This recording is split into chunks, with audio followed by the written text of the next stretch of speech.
The beauty and peace of San Antonio's river and creeks can turn to something else when the rain comes. Every other block, it's flooding. Most locals remember the flood of '98, the floods of the '70s, some of the '50s and '60s. People were still dying every year, and the neighborhood would be cut off by the high water.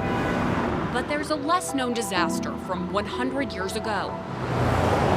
They talked about a monster entering San Antonio, and nothing could stop this monster. The choices that followed. It is, to my mind at least, the single most important event that happened in the city. Reveal the impact of decisions by local leaders and the power of everyday San Antonians.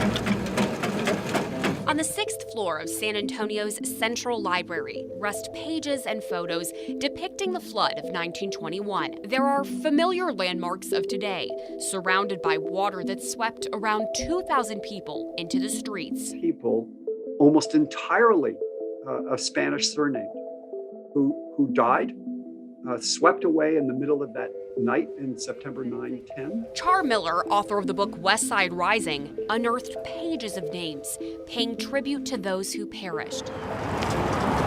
Some now buried, not all marked, at San Fernando Cemetery 1. They were swept into raging waters that came as the river and creeks rose. It was a time before the Almost Dam, Riverwalk, or San Antonio River Authority played a role in control. The storm hit the whole city, but Miller's research shows West Side neighborhoods took a really hard hit. People are coming in from Mexico, and they're building houses with not much money. So they're all, instead of on this concrete walkway that we're doing, you've got little casitas all over the place. There were houses here. Houses all around.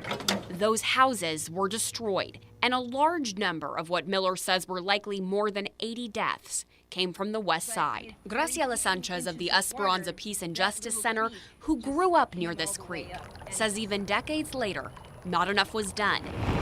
And with torrential downpours came more flooding and more loss. It was everybody. It was animals, it was little babies, it was adults, it was elders, just everybody was so vulnerable. Much of the post-storm response was focused on downtown. The city built the Almost Dam to protect buildings and preserve business. The logic was economic. We need to do the things that are going to save the downtown buildings, right? And where the poor people live, not so much. It took grassroots action to start getting results. Residents organized communities organized for public service, known as COPs, to petition for infrastructure improvements. Their advocacy made waves, and they pushed for the election of Hispanic and neighborhood leaders to office. As a U.S. representative, Henry B. Gonzalez championed federal funding for flood control and housing. As mayor, Henry Cisneros worked to fix problems he'd seen firsthand. I grew up on the West Side in a neighborhood called Prospect Hill. Hill because it's a little higher. But down beneath us, literally 3-4 blocks from my house, when I was growing up, people died pretty much every spring when the Apache Creek exceeded its bounds and people were drowned and houses were washed away. So San Antonio waited a long time before it did the right and fair thing, and that is act on all the parts of the problems. In 2010, Mayor Julian Castro celebrated the opening of the first linear creekway on the West Side. Today, overflowing creeks don't take lives like they did, though some say there's still work to do. The inner city is taken care of through all these great drainage ditches that cops and everybody work for, so that's a great part. But there's still some lacking areas that are being missed by the city. Ben Acovio has lived near Park and Brazos off and on for 66 years. Whenever it rains, he says, the street floods. Our concern for our neighborhood is the drainage for the kids, so the kids can get to school. There's also a call for more projects that balance beautification with not lifting land costs above the reach of residents.